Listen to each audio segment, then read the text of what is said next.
Hello, everyone. Thank you so much for watching today. I'm so excited to introduce Morgan Elvis. She is the reigning Miss Georgetown County, and she is here to tell us a little bit about her story and her time in the Miss America organization.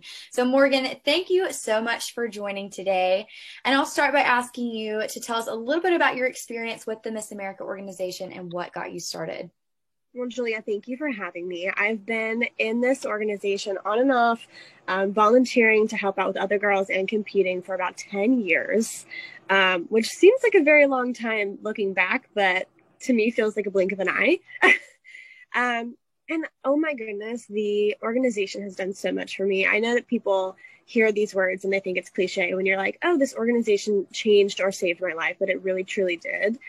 A lot of times when people go through the kind of tragedy or trauma that I went through and my family went through, you end up going down these paths that are just so stereotyped. You become a product of your circumstance. And the first thing that happened to me within days of my sister going missing was the chief of police said, Morgan, I know you have a pageant coming up and you cannot drop out. You need to do something to put you back into a sense of normalcy, and you need to get out and be around people who are like-minded and supportive. And that really kickstarted my journey. I competed in Miss Somerville teen and I won. It was actually a very funny story. We can look back around to that. But when I went, I had such an overwhelming sense of support, and I had not yet grasped the reality of what had happened to our family. And so I really needed that. And ever since that day, this organization has taught me how to start over when I felt like I couldn't and really kickstart my career, change paths. It makes me feel like no matter where I'm at, no matter how dark it is, I've got people in my corner and there are people who understand. And that's really what this organization is about. I mean, even if you don't walk away with a crown, you're walking away winning because you walk away with growth and you walk away with supporters. I love that. Yes, Morgan, you've been such an inspiration to so many people, including me, for so many years. So thank you for sharing that. I'd love if you could expand upon your story and everything that Sure. you've gone through over the last few years. So a few years ago, my sister was abducted and allegedly murdered. We have never found her.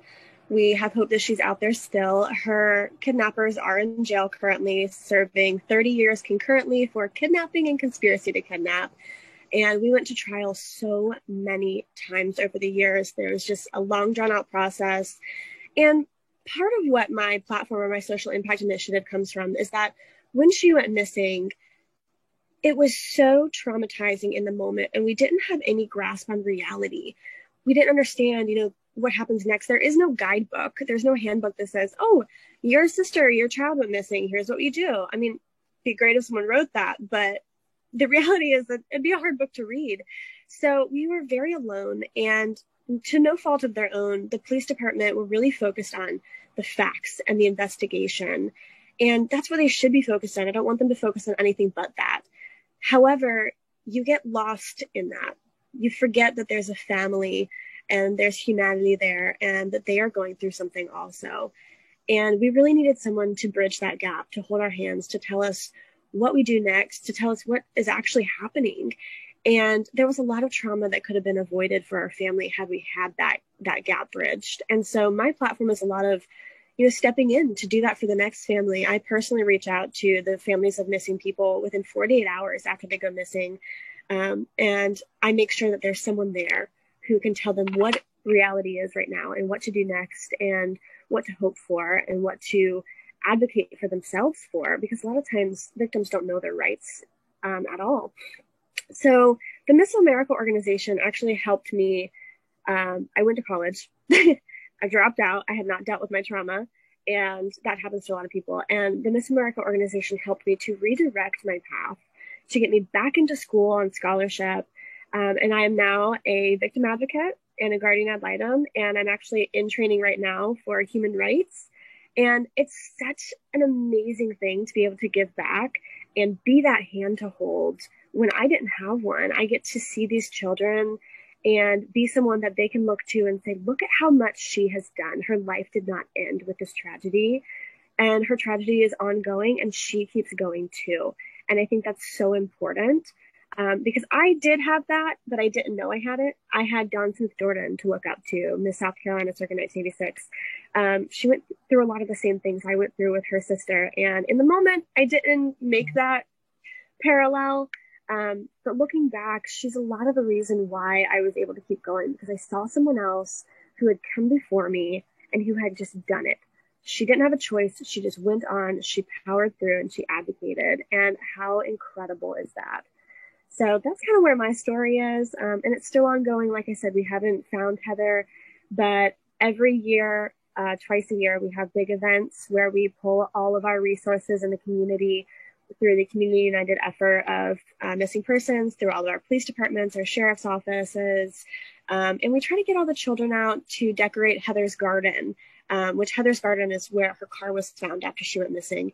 And it's a place for people to come together and really bond through our tragedies and our traumas and find resources and education to help us all grow as a community. I love that. Morgan, you are incredible, and the work that you are doing is so, so, so inspiring. If you could give any advice to either a young woman who wants to compete in the Miss America organization or someone who is currently struggling with their trauma, what would you say to them? That's hard. I have so many things to say, partly why I never shut up.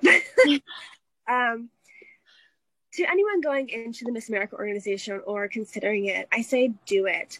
If you are considering to go into any organization, it is going to be a life-changing experience for you, as long as you're doing it for yourself and for the right reasons and for growth. I have, I believe, 26 framed achievements and certifications hanging on my wall right now that I put up so that I could tell myself all the time, look at how far you've come.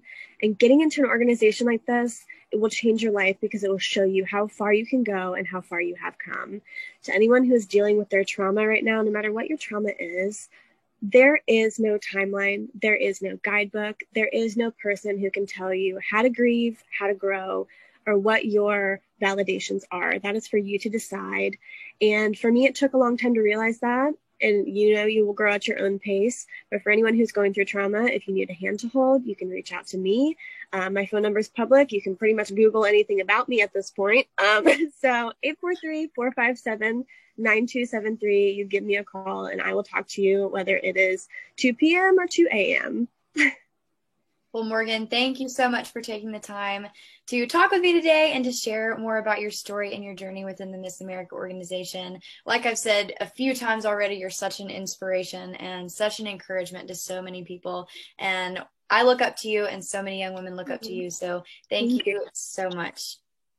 Well, thank you for having me. I love sharing my story and Heather's story as much as I can. And this organization is a huge part of why I am here and able to talk about it. So thank you for having me today.